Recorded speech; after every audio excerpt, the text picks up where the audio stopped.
સાહેબનો ફોન કેમ ઉપાડતો નથી? મિત્રો, સાહેબનો ફોન કેમ ઉપાડતો નથી? અહીંયા સાહેબ એક સરળ વ્યક્તિત્વ છે.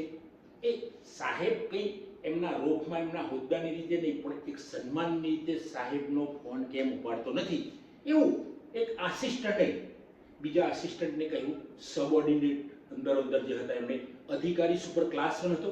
મિત્રો, એક સત્ય ઘટના છે અને આ સત્ય ઘટના એક સરળ અધિકારીની વાત છે.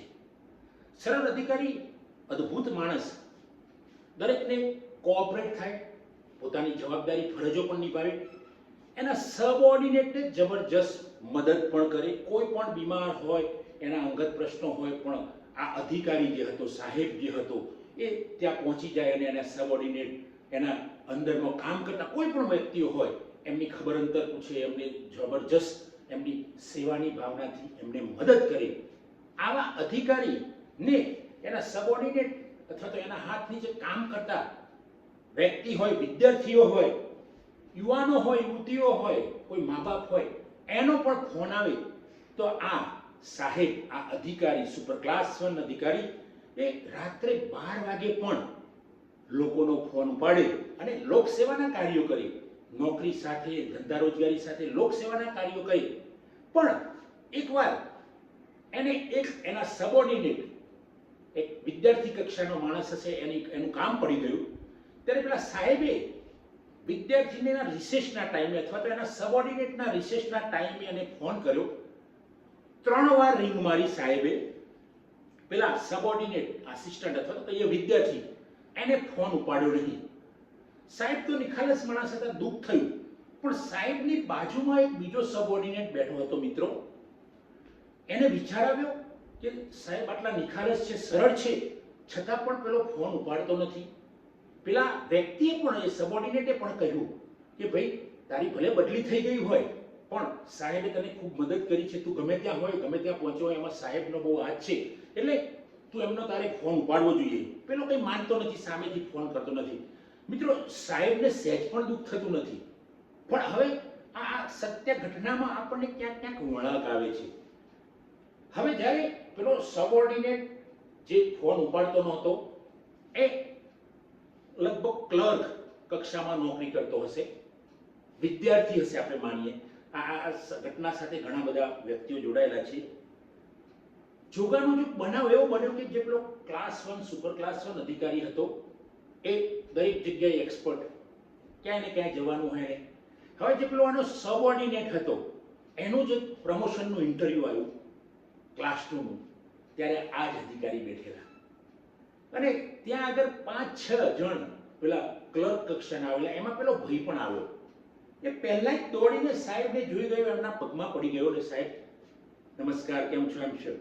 એને ફોનની ખબર હતી કે સાહેબનો ફોન મેં ઉપાડ્યો નથી. સાહેબે ઘણીવાર મેસેજ કર્યા છે, એ પણ મેં એને જવાબ નથી આપ્યો. બધી જ એને ખબર હતી. સાહેબને તો ખબર હોય, સાહેબ તો નિખાલસ હતા. મિત્રો, અહીંયા વાત એવી નીકળે છે કે જે પેલો આસિસ્ટન્ટ બીજો બેઠો હતો અને જે ટકોર કરી હતી, એ પણ ત્યાં અધિકારી બની ગયો હોય છે, એ પણ એક્સપર્ટ બની ગયો હોય છે. બાજુમાં 3-4 એક્સપર્ટ બેઠા હોય છે ક્લાસ 2નું ઇન્ટરવ્યુ લેવા માટે. ત્યારે પેલો વ્યક્તિ જે ફોન નહોતો ઉપાડતો, એનો પણ વારો આવે છે. અધિકારી તો ખૂબ નિખાલસ હતા, પેલા સુપર ક્લાસ 1.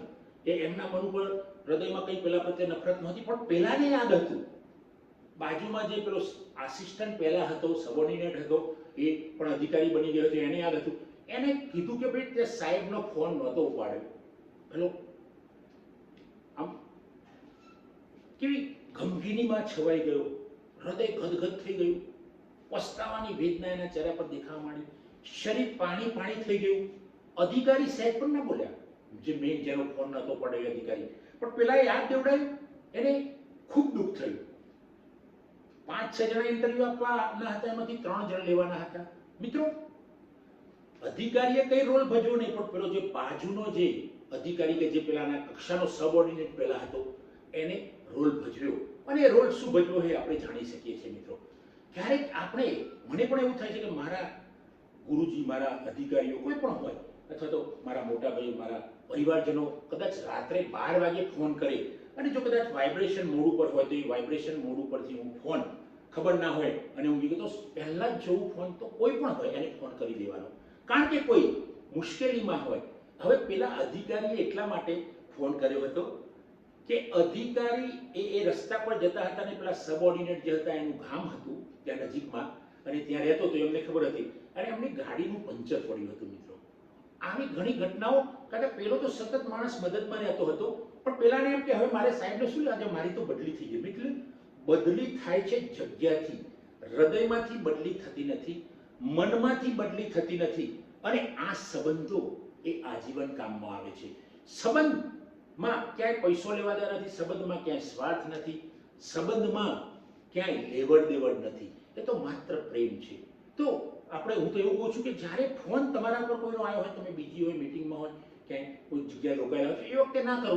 એના મેસેજ તો 10 વાર પેલા અધિકારીએ મેસેજ લખે કે ભાઈ મારી ગાડી બગડી છે, ફોન કેમ ઉપાડતા નથી, પેલા એ જોયું જ નહીં. તો મિત્રો, ત્યાં એને પેલા બીજા સબઓર્ડિનેટે કંઈક બદલો આપ્યો હશે. આ એકદમ વાસ્તવિક ઘટના છે.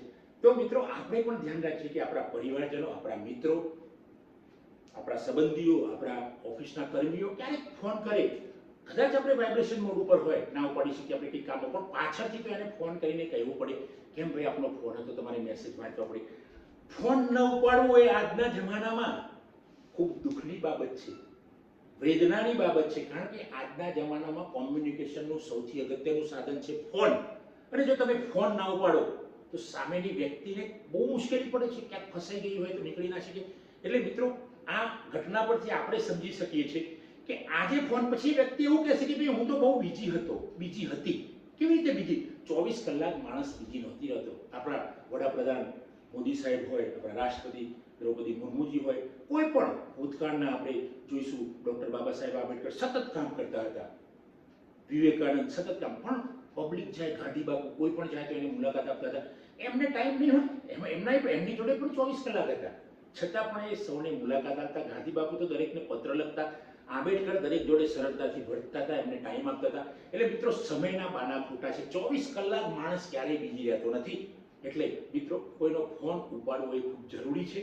નહીં તો એ ફોન ન ઉપાડવાના પરિણામો કદાચ આપણને કુદરતી રીતે બદલો મળતો હોય છે. તો મિત્રો, કોઈકનો ફોન ઉપાડો, જે વખતે સમય ના હોય તો કલાક 2 કલાક પછી, કામ પૂરું થયા પછી પણ ફોન ઉપાડો.